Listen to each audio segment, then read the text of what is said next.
कि शायद माँ ने मेरे लिए ही तुम्हें रोका था। जी। और वो आए और उस पार से उस संगम में मेरा हाथ पकड़ के, मेरा सामान, मेरे जूते वगैरह सब पकड़ के उन्होंने पार लगाया। नर्मदे हर। नर्मदे हर। आज हम माँ नर्मदा परिक्रमा करने वाले पैदल परिक्रमा कर कर माँ नर्मदा के तट पर पुनः नर्मदा जयंती मनाना आए ब्रजेश जी गुप्ता, जो आगरा से है, भारतीय स्टेट बैंक में मैनेजर रहे और अपना सेवा कार्य पूर्ण करने के बाद माँ नर्मदा की पैदल परिक्रमा को आते हैं। तो आज हम उनसे मिल रहे हैं, करते हैं चर्चा नर्मदा परिक्रमा पर। नर्मदे हर। नर्मदे हर। जी गुप्ता जी, आगरा से इतनी दूर माँ नर्मदा के तट तक आना, परिक्रमा करना, कैसे आपको महसूस हुआ कि हमें वहाँ चलना चाहिए? प्रभु, ऐसा हुआ कि मेरे अंडुरना के एक गुरुजी थे, जी। तो मैं उनके संपर्क में करीब 30 सालों से हूँ। और मैंने होशंगाबाद एक गुरु पूर्णिमा पे मैं आया था, माँ में स्नान किया। वहाँ से मेरे मन में ऐसी भावना हुई कि लोग परिक्रमा माँ की करते हैं तो मैं भी करूँ। ये विचार मेरे अंदर पनपता रहा और बलवान होता गया। 2015 में मैं अपनी 40 साल की सेवा पूर्ण करके स्टेट बैंक से रिटायर हो गया और मैं माँ के ही चिंतन में लगा रहा। वो शुभ दिन आया 4 नवंबर 22 का, जब मैं घर से अकेला ही एक छोटा सा बैग, 2 वस्त्र लेके निकल पड़ा और मेरे चंद दोस्त मुझको आगरा कैंट स्टेशन तक छोड़ने आए और वहाँ से मैं अमरकंटक पहुँचा। अमरकंटक में जाकर मैं वहाँ बंदे गुरुजी से मिला जी। और वहाँ से मैंने कहा, महाराज मैं परिक्रमा करने आया हूँ, तो आप पूजा पाठ कराएं, जो भी विधि है आपकी। तो उन्होंने 5 नवंबर को माँ के उद्गम स्थल से पूजा पाठ कर मुझको प्रस्थान किया। शाम हो गई थी लगभग। बोले, आप आगे नहीं जा पाओगे, आगे 3 किलोमीटर पर एक आश्रम माँ के पे है, आप वहाँ विश्राम करना, तो पुनः इस प्रकार करना। तो मैं 3 किलोमीटर चलकर 2-4 परिक्रमावासी और मिल गए, उनके साथ उस आश्रम में रुका और पुनः कबीर चौक, बैजनाथ वगैरह बहुत से स्थल पड़े। वहाँ से होते हुए मैं महाराजपुर आया। नर्मदापुरम, ओंकारेश्वर, हाँ, धीरे धीरे आपकी यात्रा बढ़ती बढ़ती गई। रही और बढ़ते बढ़ते मैंने ये आपके जो मकर संक्रांति आई 13 जनवरी 2023 की, जी। तो उस वक्त गुजरात। गुजरात में पहुंच चुका था और 3 दिन बाद मैंने सागर पार करने के बाद मैं पहुंचा।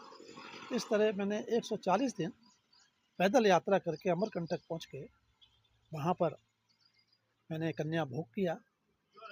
फिर वहाँ से माँ का दर्शन कर ओंकारेश्वर जी पे आकर तो पूरी जल परिक्रमा समाधि। में जो दर्शन किया, परिक्रमा भी सभी करते हैं, उस बीच बीच में परिक्रमा में जो आपका जीवन था, आप अधिकारी रहे हैं, तो नर्मदा के तट पर क्या आपको क्या अलग महसूस हुआ, क्या परिक्रमा में क्या अनुभूतियां हैं, उसके बारे में हम चर्चा करेंगे। क्या है यहाँ पर ऐसा माई के तट, क्यों माँ आते हैं? तट पे क्या मैं बताऊँ, मेरे को बड़ा अच्छा वर्णन है। मैं 140 दिन परिक्रमा किया, तो मैंने रेगुलर बिना किसी ब्रेक के परिक्रमा किया। एक भी दिन में रुका नहीं। लोग कहते थक गया, मैं आज नहीं जाऊंगा, कल जाऊंगा, लेकिन मेरे अंदर माँ ने इतनी शक्ति दी मुझको कि मैं एक भी दिन नहीं रुका। जहाँ रुका, एक नाइट रुका और मॉर्निंग में बिल्कुल तरोताज़ा होकर जाता था। ऐसा लगता था कोई थकान नहीं है मेरे को, ना कोई बुखार आया, ना कोई दर्द हुआ। और कई जगह ऐसी स्थितियाँ आई कि संगम आए और मुझको पार करने में दिक्कतें आती। तो और सुनसान, कोई भी नहीं, मैं अकेला। मैं आवाज़ देता था, नर्मदे हर। जी। कोई ना कोई व्यक्ति दूर से आता था और मेरे को हाथ पकड़ के पार करा था। पार कराता था। ऐसे ही एक बार मेरे साथ एक सज्जन परिक्रमा थे, तो वो रुके एक आश्रम में और मुझसे पूर्व भी वो निकल गए 3-4 लोग। मैं अकेला वहाँ रह गया था। तो मैं जब चलता रहा तो फिर ऐसे एक बड़ा सा संगम आया जिसमें जल भी ज़्यादा था। मैं तो डर के मारे कह रहा कैसे पार करूँगा मैं, ऊँचा ऊबड़-खाबड़ जगह होती है। तो मैंने नर्मदे हर किया। तो उनमें से वो एक व्यक्ति जो मेरे ख्याल से औरंगाबाद के थे, वो आए। अरे बोले गुप्ता जी आप? मैंने कहा यार कैसे पार करूं? बोले मैं बैठा हूँ यहाँ तुम्हारे लिए। यानी तुम तो बहुत पहले यहाँ से जा चुके थे, तुम्हारे साथी। बोले वो साथी लोग सब चले गए, लेकिन मैंने कहा मैं यहाँ रुकूंगा। मैंने कि शायद माँ ने मेरे लिए ही तुम्हें रोका था। जी। और वो आए और उस पार से उस संगम में मेरा हाथ पकड़ के, मेरा सामान, मेरे जूते वगैरह सब पकड़ के उन्होंने पार लगाया।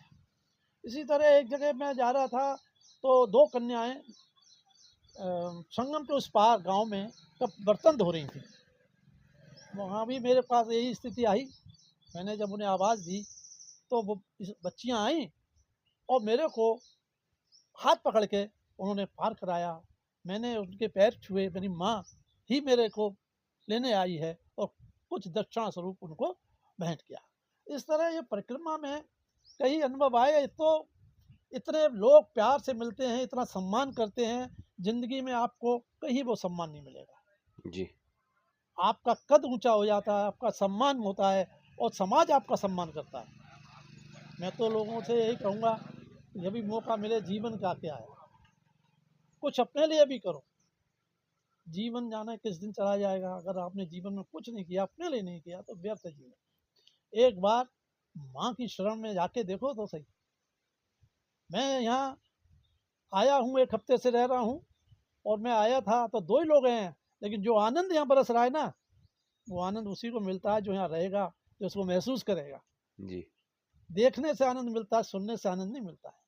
बिल्कुल सही बात है। बैठोगे तो महसूस होगा माई की कृपा क्या हाँ, है, बरसती है कृपा नर्मदा तट पर। आना पड़ेगा पर आपको। आना पड़ेगा। आप आकर देखो। मेरा यहाँ से दूर है जगह, वरना मेरा तो इतना मन है कि मैं यहाँ 15-20 दिन बाद आता रहूँ, 2-4 दिन रुक के। लेकिन मैं मजबूर, आगरा और यहाँ से बड़ा 800-900 डिस्टेंस है। किलोमीटर की दूरी तय करके आप यहाँ पहुंचे। अभी नर्मदा जयंती मनाने गुप्ता जी आए थे। वो कई परिक्रमासी जो एक बार चला जाता है वो फिर आता ही नहीं है। तो उन भक्तों को भी क्या कहेंगे, परिक्रमा करके गए, जिन आश्रमों में आप सेवा लेके गए, उन आश्रमों तक आपकी सेवा आपको करनी चाहिए, आना चाहिए।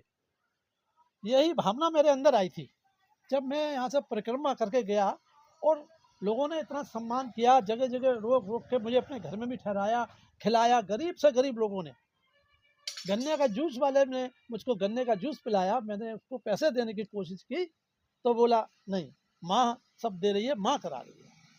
ऐसे ही एक स्थान पर कोवट, केवट।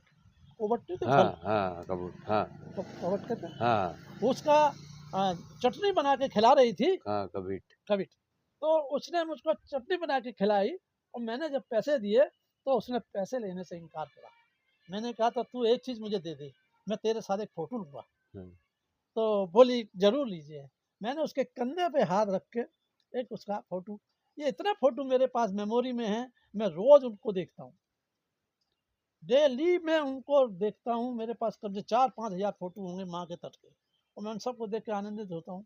खाली लेटा होता हूँ तो बस मैं वही देखता मेरे बारे में कैसे पता चला आपको? हूँ। आपके बारे में क्या, मैं यहाँ आया तो एक माई आपकी नासिक। नासिक की थी, वो एक दिन पहले यहाँ आई हुई थी। वो अकेली थी, तो बोली कि मुझको जो है जो दीदी माँ हैं इस आश्रम की, उन्होंने आपके बारे में बताया, तो उन्होंने आपको फ़ोन किया था। तो उन्होंने मुझे बताया कि सोनी साहब ने जो है मुझको यहाँ तक लाए, बहुत अच्छे हैं, और वो अभी भी मेरे को तारीफ़ करती रहती है। तो मैंने कहा कि आप मुझे उनका नंबर दीजिए। जी। तो मैंने उनसे नंबर लिया आपका। वो वास्तव में आप बहुत ही समाज सेवी हैं, लोगों की मदद करते हैं। और ये लड़का जो मुझको अभी लेके आया है ना जी। स्कूटी से, जी। ये खुद कह रहा था कि उनको तो समझ लो जब चाहो तब बुला लो। जी। अब जी। मेरा तो देखो परिचय भी हुआ, लेकिन मैं बड़ा गदगद हूँ। आप लोग जो इतने ऐसे इंसान, हर कोई हो, दयावान हो, लोगों की सेवा करने वाला हो, तो ये पृथ्वी स्वर्ग बन जाए। जी। माई के तट पर, माई के पथ पर जो भी परिक्रमावासी आते हैं, जिनकी जैसी व्यवस्था बन जाती है मैया करा देती है, वैसी कर देते हैं। माई ने बुलाया, मैं भी दूर का हूँ, 300 किलोमीटर, 350 किलोमीटर दूर। पर यहाँ नौकरी है तो ये समझता हूँ कि माई की कृपा से माई के तट पर हम आ गए। हाँ जी। जीवन के 30 साल जहाँ जन्म हुआ वहाँ रहे, अब कर्मभूमि पर आ गए तो अपना कर्म भी कर रहे हैं मैया के तट पर, जो बन जाती है सेवा परिक्रमावासियों की। काफ़ी लंबा विस्तृत सबसे संपर्क हुआ है, 35,000 भक्त लोग जुड़ चुके हैं चैनल से भी। तो जैसी मैया की व्यवस्था बन जाए, अपन क्या है देने वाले, वही देने वाली है, कराने वाली भी हुई है, अपन तो कुछ भी नहीं कर सकते, निमित्त मात्र है। सही है, देखिए निमित्त नहीं है, आपने मुझे मैया ने आपको मुझसे मिलवाया, जी है ना? जी और मैया वो नासिक वाली से मिलवाया। जी मैं जो ना ये इस आश्रम में एक रात को रुका था केवल। जी। मैं इतना प्रभावित हुआ, एक कुटिया छोटी-मोटी कुटिया थी, हाँ लेकिन मैं अकेला उसमें खोया, सुबह उन्होंने भोजन कराया, हाँ।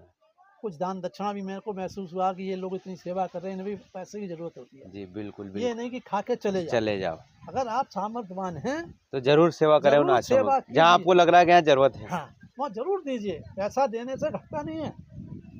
आपका दान आने वाले को परिक्रमावासियों को काम आ रहा है, उनको भोजन दे रहा है, कहीं हाँ, ना कहीं आपको पुण्य मिल रहा है उससे। आपको मिल रहा है, भगवान आपको और देगा।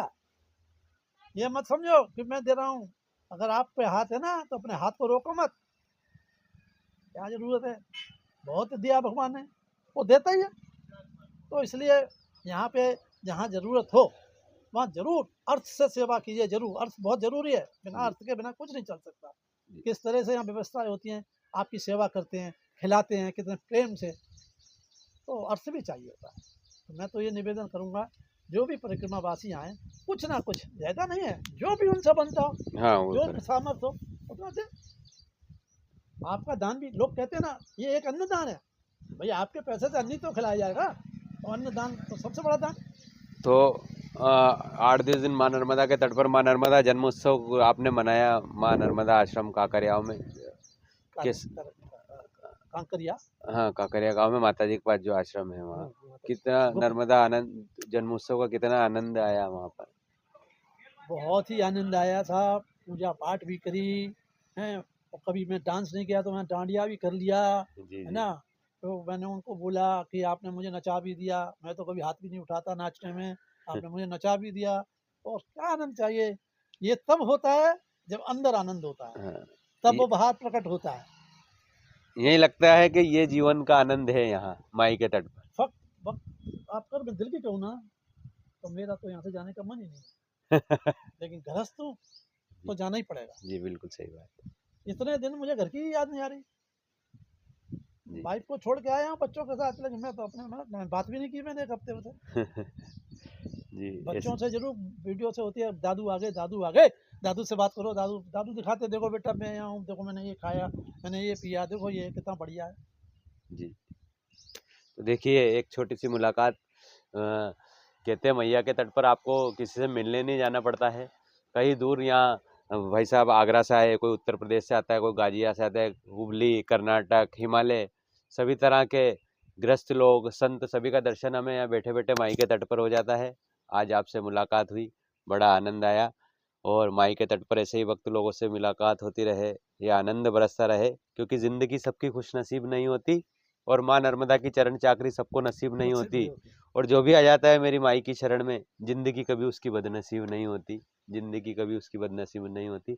माँ श्री नर्मदे नर्मदे हर, हर। नर्मदे। आश्रम से आपको यहाँ तक लेके आए प्रदीप। बाइक से प्रदीप जी, जो वहीं से आप भी? ना, मैं मंडला जिला से हूँ, सिवनी जिला से। मंडला सिवनी से आप? तो आप आश्रम तक कैसे आए नर्मदा तक?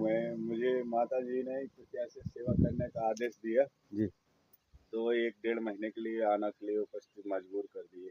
जी जी तो मैं अभी सेवा देने के लिए उपस्थित ही हूँ जी महाशिवरात्रि तक।